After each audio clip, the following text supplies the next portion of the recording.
Ma'am, hello ma'am. अ, अक्सर कई लोगों का क्वेश्चन रहता है कि जो रोबोटिक गायनिक सर्जरी है तो वो क्या रोबोट करता है या डॉक्टर्स करते हैं, तो मैम इसके बारे में बताएं आप। जी नमस्कार, मैं डॉक्टर रिची खंडेलवाल। मैं एक गायनिकोलॉजिस्ट और एक गायनिक कैंसर सर्जन हूँ जो मेरठ में प्रैक्टिस कर रही हूँ अभी।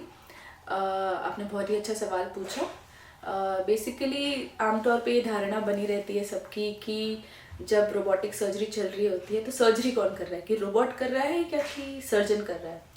तो जनरली ऐसा होता है, जब हम रोबोटिक सर्जरी करते हैं तो सर्जन ही सारी कमांड रोबोट को दे रहा होता है एक जगह बैठ के, जिसको हम बोलते हैं कंसोल। उसमें हम लोग अंदर का जो पेशेंट का एब्डोमेन है वहाँ पे देखकर उस हिसाब से रोबोट को कमांड देता है और रोबोट को ऑपरेट करता है उस हिसाब से।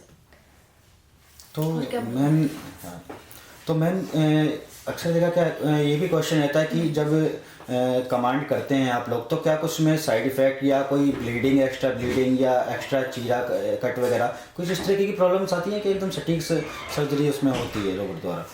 जी, एक होती है दूरबीन से सर्जरी और एक लेटेस्ट जैसे अभी हम बात कर रहे हैं रोबोटिक सर्जरी। दूरबीन से सर्जरी में भी हम छोटे छोटे चीरे देते हैं पेशेंट के पेट पे, और जो दूरबीन वाले इंस्ट्रूमेंट्स होते हैं उसको हम हाथ से कंट्रोल करके सर्जरी करते हैं। अब फिर आई है ये लेटेस्ट हमारी रोबोटिक सर्जरी। रोबोटिक सर्जरी में कंट्रोल सर्जन ही कर रहा होता है, ऐसी छोटे छोटे छेद इंसिजन दे के ही सर्जरी होती है। बट जो रोबोट के इंस्ट्रूमेंट्स होते हैं, मशीन होती है, वो कम्प्लीटली डिफरेंट होती है। उसमें सर्जन थोड़ा दूर रहता है मरीज से और रोबोट मरीज के पास रहता है। रोबोट सर्जरी करता है लेकिन कमांड सर्जन देता है। तो मैम कितना सेफ़ है अगर रोबोटिक सर्जरी कराई जाए तो लोगों के लिए कितना सेफ़ रहता है और कितना मतलब उसके लिए लाभ इफेक्ट्स रहता है उसका? जी, बहुत ही सेफ और बहुत ही इफेक्टिव है। देखा जाए तो बहुत ही प्रिसाइज सर्जरी होती है, मिनिमल ब्लड लॉस होता है। और जब हम इतनी प्रिसाइज और मिनिमल ब्लड लॉस वाली सर्जरी करते हैं और छोटे छोटे इंसिजन देते हैं तो मरीज की रिकवरी भी जल्दी होती है, क्योंकि जो रोबोटिक विजन होता है वो 3D विजन होता है।